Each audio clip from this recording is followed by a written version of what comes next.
Let's go up into the ring ourselves. Here's Jake Gutierrez. And now, ladies and gentlemen, from the Orleans Hotel and Casino here in Las Vegas, Nevada, we bring you a special attraction featuring the women of MMA. 3 2-minute rounds in the 150-pound division. Our referee in charge will be Jason Trevino. Introducing first, she'll be fighting out of the red corner. She entered the ring wearing the black and white trunks, and she fights for Team Canada. Ladies and gentlemen, here is bobbi-jo Dalziel. Her opponent across the ring, fighting out of the blue corner. She's wearing the black trunks. She represents Team Oyama, and she fights for the USA. Ladies and gentlemen, here is Moa Palmer. All right, so bobbi-jo Dalziel taking on Moa Palmer. And you know, I'm predicting this. I think Moa Palmer just does her in the first.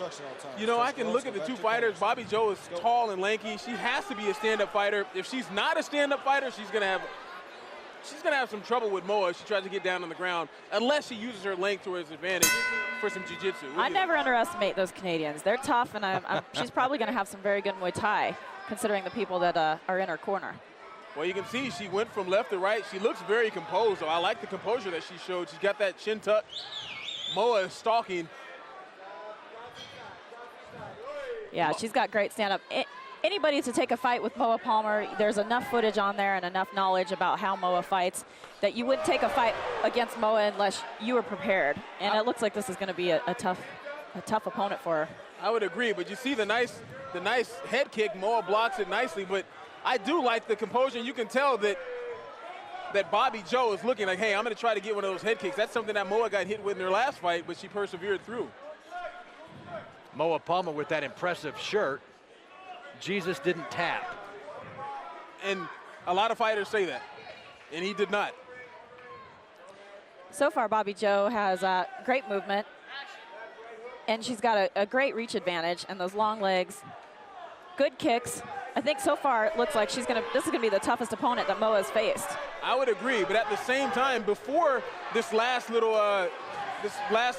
combination that they had with each other, bobbi-jo was stepping to the right, she's stepping right into Moa's power. But I think Moa's power really is getting down to the ground and pounding. That's what she's trying to go for now, because I think she realized that bobbi-jo has some very good striking. And I would agree with you, Kim. Her striking does look very good. Well, we'll see what bobbi-jo can do down here on the ground. She's got an arm in guillotine. It's not really a submission. It's more annoying to Moa than anything, I would think. But she's using it to stand back up. She did a great job of standing right up. bobbi-jo's tough. You're right, Moa got the body lock now, and she's absorbing some right hands, but that's a very hard slam. Saved by the bell. Boy, and bobbi-jo gets up with a lot of confidence, doesn't she, after round one? She would have to. I love the way she stood tall and used that southpaw style and threw some very straight punches. I was very impressed, as Kim was, with her stand-up. Yeah, she looked very good. Using that reach, that height, check that kick, those straight punches.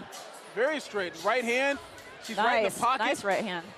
And you can look at her, she sees everything. She knew exactly what she was doing. And honestly, her stance right there, who does that remind you of? The way she was standing southpaw, punching Anderson Silva. I mean, he's got a nice wide base. His hands are like that, very straight punches. That's what I saw there. Maybe not to the degree, but just she resembled. Well, Moa got away with 2 takedowns, so she still did a great job. And the way things are going, who knows? We have a Dodgers fan in the house watching the action. So who do you give round number 1 to? I got to go bobbi-jo. What do you say? I don't know with the takedowns. It's pretty close. You know what? We don't even know today. I'd like to ask, just for entertainment value only, right hand by Moa, but bobbi-jo, when she sees an opening, she is not afraid to go after the opening. bobbi-jo's doing a good job of checking those kicks as well. She's got a lot of experience, you could tell, with Muay Thai. You can. And something I do like from bobbi-jo as well, you can tell when she's retreating, she's looking to shoot a quick little straight left hand as she's retreating. She's not running just to run, she's running to create an opening. Keep an eye on that. but she's moving to Moa's power. Bobbi-Jo's got good movement. Very good movement, and she's catching Moa on the way in. She's timing her very nicely. She's got very good timing and that reach advantage. She's got such a long jab. She's switching stances from southpaw to orthodox. Look at those kicks. Moa doing a great job of checking the kick, but she got poked in the eye. I believe she poked herself in the eye. Ooh. It's over. Bobbi-Jo, I think she might have Broke her arm. Yes. Wow. You could hear it. Moa Palmer, and look, you can kind of see something doesn't look good there. Bobbi-Jo with a powerful kick. Moa Palmer does a great job of blocking with her forearm, and the kick goes straight through, Kim. Yeah, it's probably one of those, they call it a nightstick fracture. Let's check this out again. Bobbi-Jo Dalziel with a huge kick. And she absorbed another one. I thought that she may have poked herself in the eye, but oh no, you can see it. You can see her left forearm is broken. Yep. You can see it's broken when she's retreating. It was dangling. Yeah.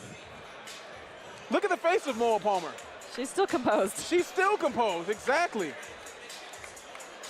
It couldn't happen to a worse person, because you hate to see anyone get hurt. You specifically hate to see Moa Palmer get hurt, but at the same time, a great job by Bobbi-Jo, and she should be happy that she won the fight. She looked great. She looked very good. Very Bobbi-Jo good. Dalziel is now 4-1. Deservedly so, as she gets a noogie on the neck. Well, I think we said the last time we saw Moa fight, who are we going to get to beat Moa? You know, she's been doing such a great job just walking through people, and I guess she met her match tonight, but still did a great job and is still composed with a broken arm in the corner. You wouldn't have known that she just had her arm literally snapped in half, her forearm snapped in half in this fight. She doesn't go down. She really didn't show the fact that she was hurt. She just turned away. It's like, okay, I don't think I can fight anymore. Those are great kicks. Take a look at the left arm. When she goes back, you can see it dangle. Yeah, it's... Look at, oh. You can see it. Moa Palmer hurt badly. Bobbi-Jo with one of the most powerful kicks, especially from a female, that I've ever seen in MMA. Unbelievable kick. I've never seen a male do that. Kung Lee did that in the fight with Frank Shamrock, I believe, but he didn't break his arm like that. Well, that's how Gonzaga broke Randy's arm in that last fight. I didn't know that he broke his arm in that. Yeah. And he went through the fight and continued and won the fight. Don't you work for a news channel? I do. And I was at that fight. Yeah, he had a nightstick fracture. That was the best kept secret in Las Vegas. It certainly was. I knew that Randy absorbed some crazy, two head kicks in that fight, one that staggered him pretty bad, and he still persevered. Right. He beat the snot out of Gonzaga, and I honestly thought Gonzaga was going to win that fight. Let's go from the ring. Here's Jay Gutierrez. Ladies and gentlemen, this contest ends at 1 minute 4 seconds of the second round. The winner by TKO from Canada, Bobbi-Jo Dalziel.